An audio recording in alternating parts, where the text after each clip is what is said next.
Hi, good morning again to the Q&A series that we've organised as part of the Ride Leicester Festival.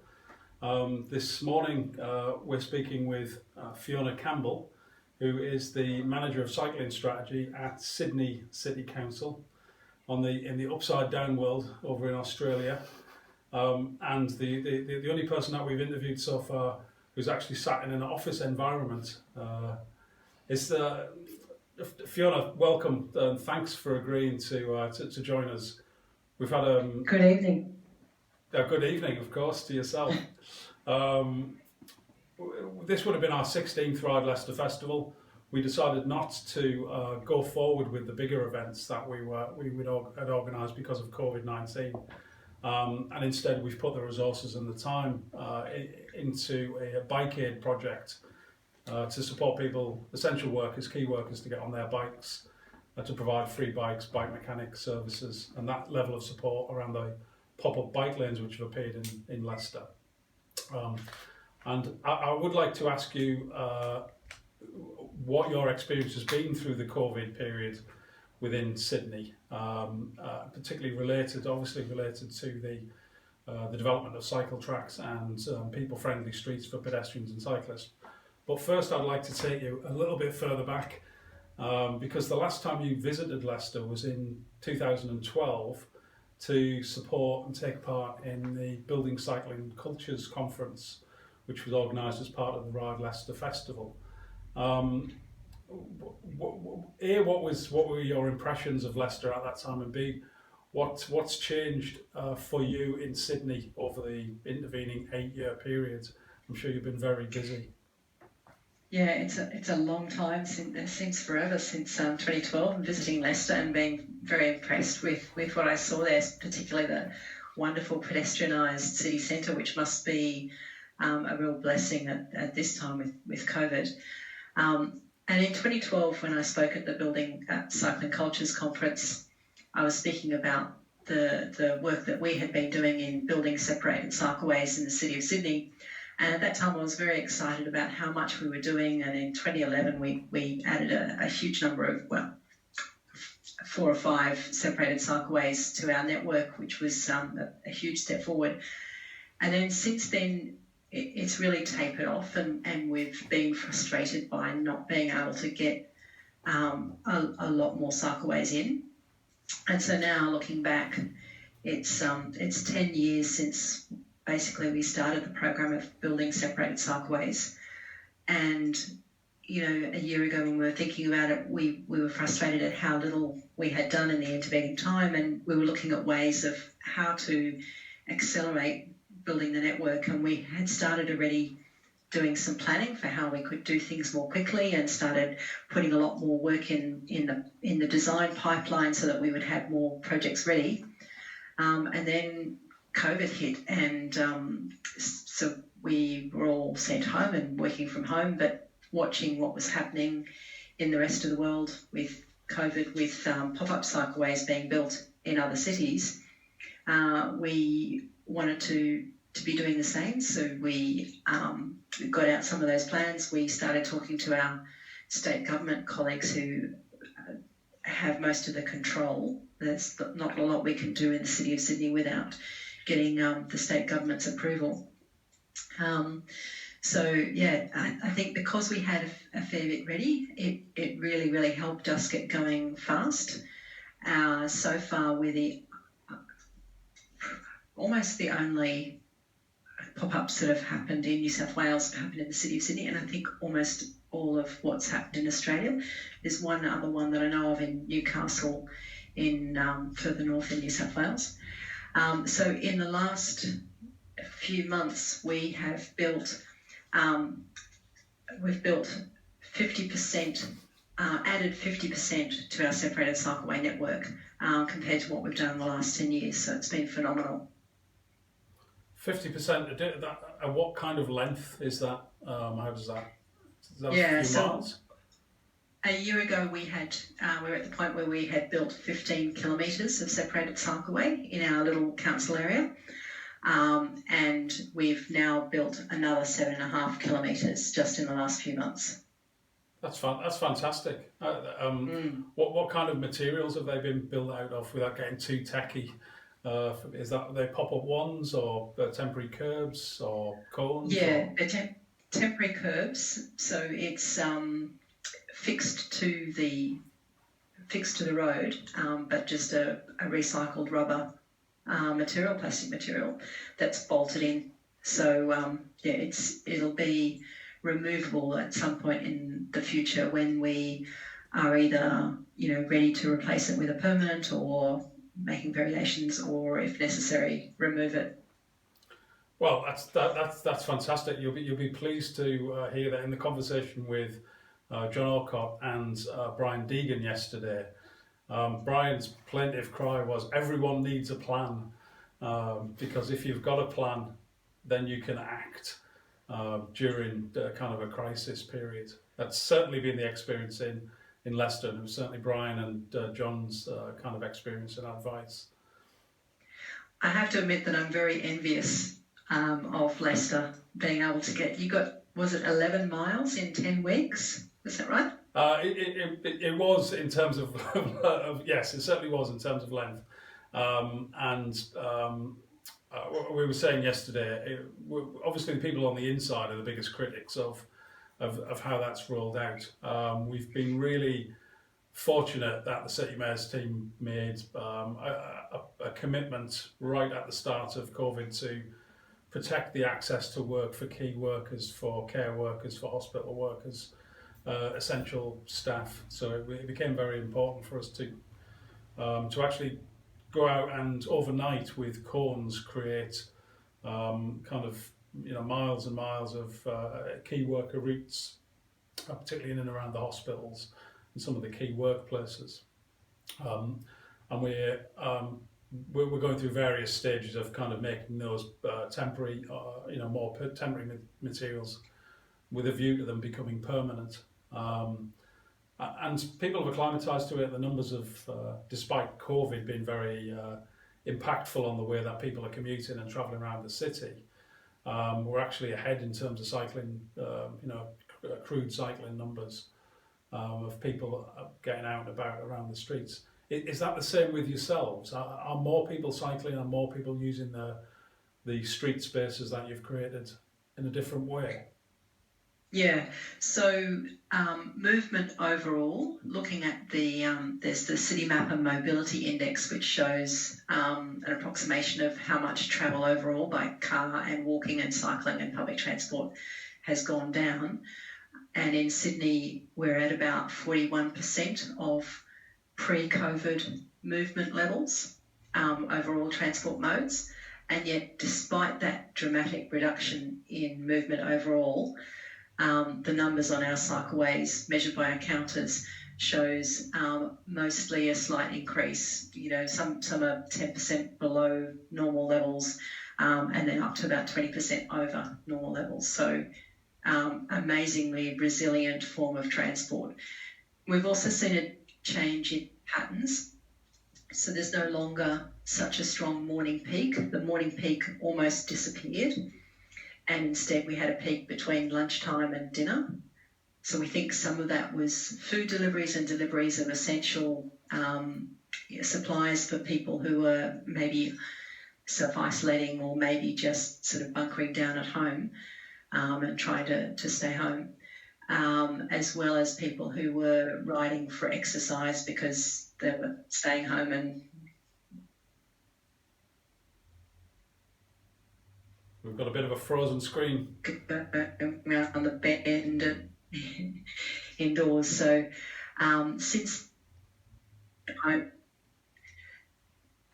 then there's been a bit of a revival of the morning peak as people have started returning to work a bit, like I'm coming back to work 1 or 2 days a week, but still it's been an amazingly resilient form of transport.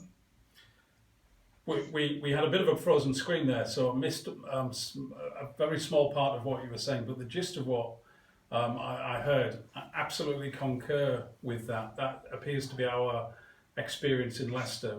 If there's a research doctorate out there who's interested to take the data for cycling and walking within Leicester and some places like Sydney, I'm sure.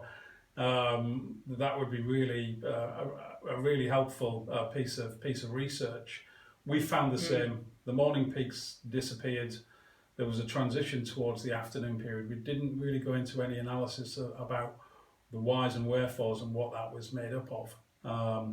But that seems to be common, but quite a disruptive pattern in terms of behaviour. But very much an essential, like a change to the way that people are getting around and how they're getting around the city.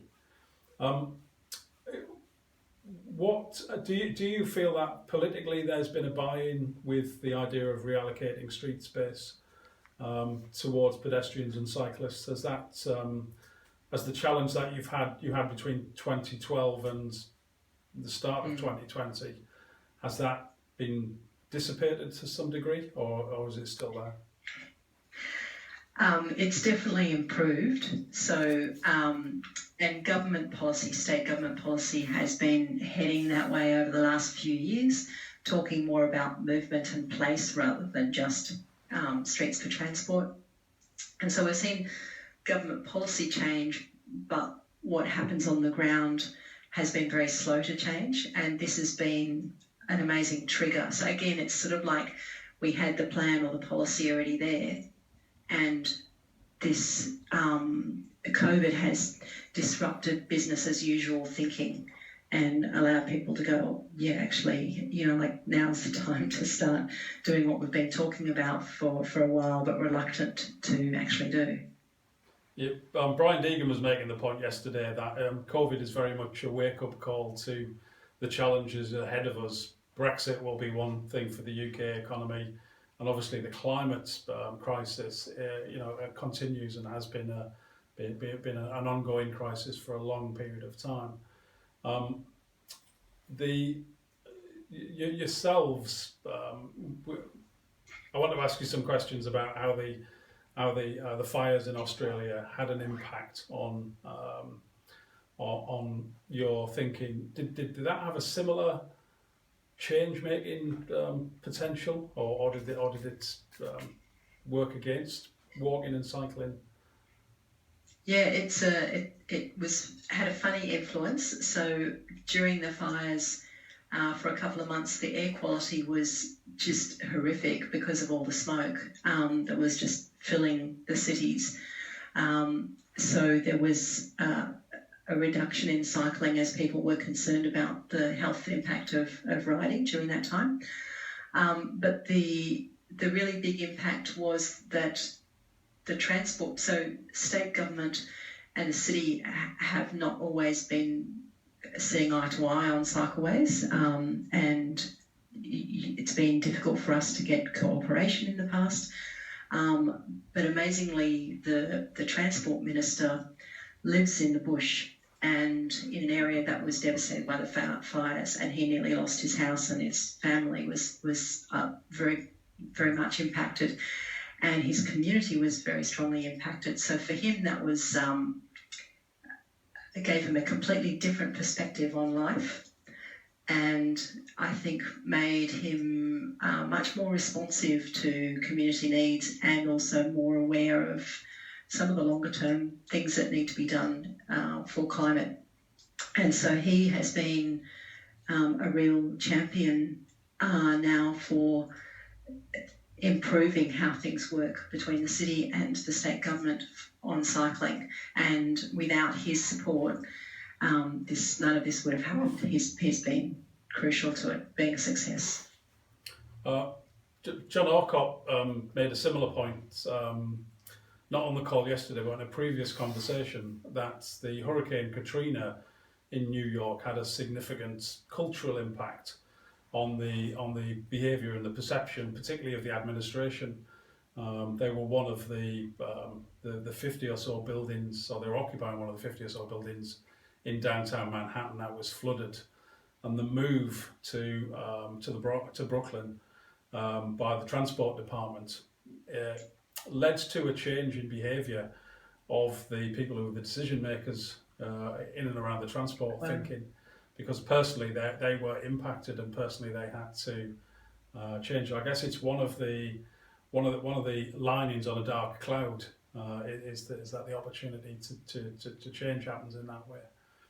Another thing that John was talking about yesterday, and I wonder if it's the same in Sydney, is that there's been a significant shift in favour of pedestrians, in favour of street space for restaurants and for bars, for street eateries, and they've become incredibly popular in parts of the New York five boroughs.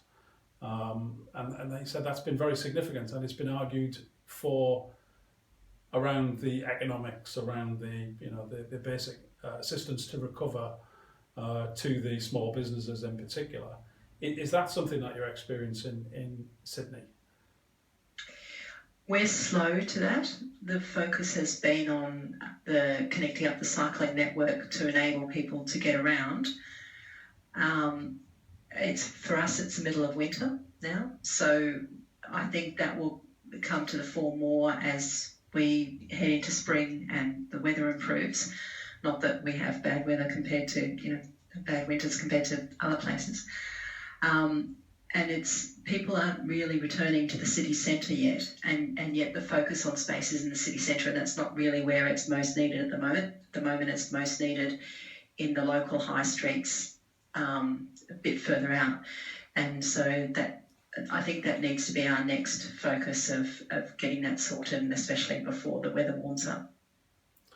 That it's fair to say that that's probably been the experience in Leicester. We've concentrated on road space reallocation.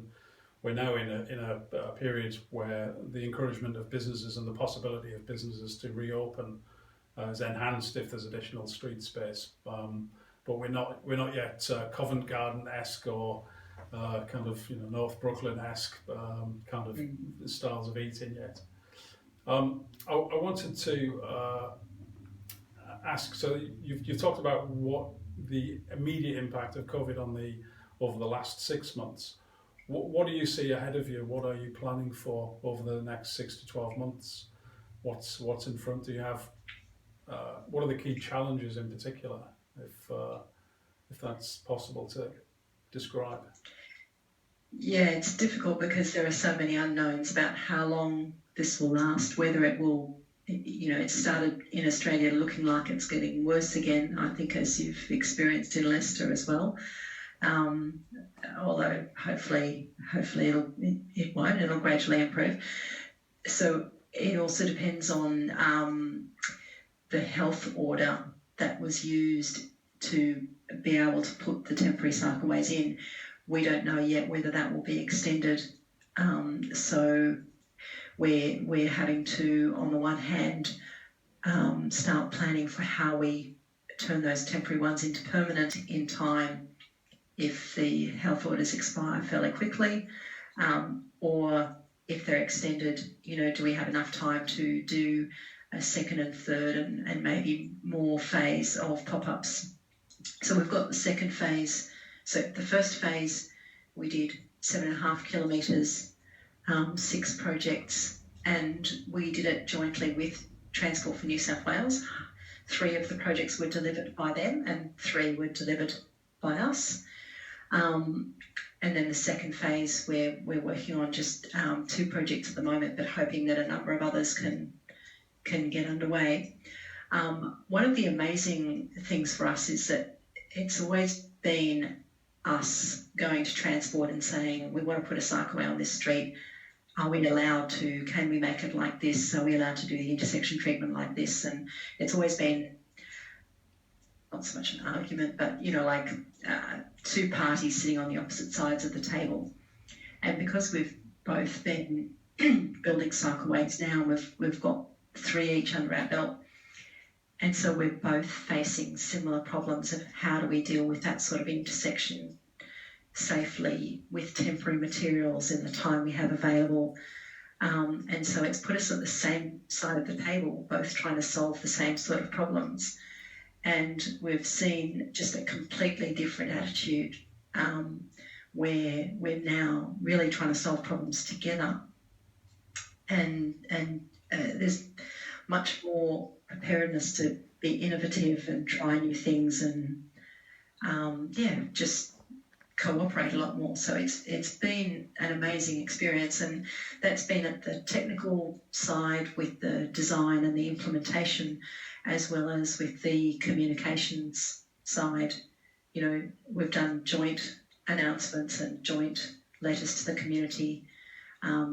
It means that, you know, people in the community will try one of us and then try the other if they don't get the answer that they want. Media does the same. So we've had to work really closely, the communications sections of both sides, which has led to a lot of transferring of knowledge, and I think really good capacity building from now on. So in terms of what will happen in future, I think one of the legacies of this time is much stronger cooperation, much more collegiate working together, and a lot of sharing of information that otherwise we just wouldn't have done. That sounds like a common story with certainly my experience in Leicester. I was explaining to Jan was with us yesterday, asking the questions, and I was saying that was certainly my experience of the changes and the rollout in Leicester. It's been possible because of that cross-departmental working in a common direction and a common sense of purpose has really opened the doors really on a lot of possibilities. Brian Deegan was making the point that there are certain schemes that he's been involved in that have been on the table for 20 years, and they were getting 2 weeks' notice to say, right, this is a starter. Finally, let's move forward in this particular direction. So a lot of optimism and a lot of progress stepping forward. I think the 50% improvement, the 50% increase that you've delivered on the ground sounds absolutely phenomenal, and it sounds that it's been a really considered process and successful, as you say. If the numbers the numbers of users are up on where they were in previous years already pre-COVID, so I think that's fantastic. I mean, that's the numbers across the network. The numbers on the actual new links that we've put in, we've put one in on Pitt Street in the city centre, which isn't even connected to anything else on the network yet because we can't get agreement yet on the ones that will join that up. But the numbers have just shot up. So I think the first week we had 200 riders a day, and now it's is it 3,500 a day, I think. Wow. So yeah, I'm waiting to get the data from my colleague, but it's just a phenomenal increase. So that overall picture that I gave you is, just the overall, but on the new links that we've created, it's just shot up enormously. Well, that's a fantastic, sounds like a fantastic success. One of the things I've always been impressed by your holistic view on cycling strategy work, and it was something that you talked about at the Cycling Cultures Conference in 2012, were the behaviour change programs that you surround your kind of infrastructure work with, and I've been interested to see that from the Sydney City Council website and the cycling pages that you guys promote, that you're still ongoing with bike mechanic training, with adult cycle training, with kind of get-together, socially safe, distanced, but group riding. And how's the behaviour change programs, how are they faring through this? Yeah, I mean, it's brought its challenges because of the limitations on bringing together groups of people. So we can't run any big events or have any big openings and big rides, which would help improve the visibility of the new infrastructure.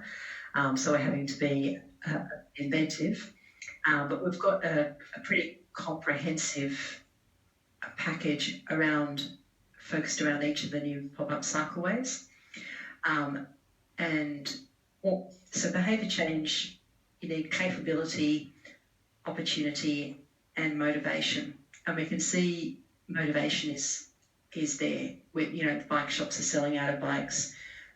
People are getting old bikes out of the shed, and it's a 3-week wait now instead of a half-day wait to get your bike serviced. People don't want to, or people are reluctant to use public transport where they can't control, the environment they're in, and are worried about social distancing. So we know the motivation there is very strong. People are showing us that.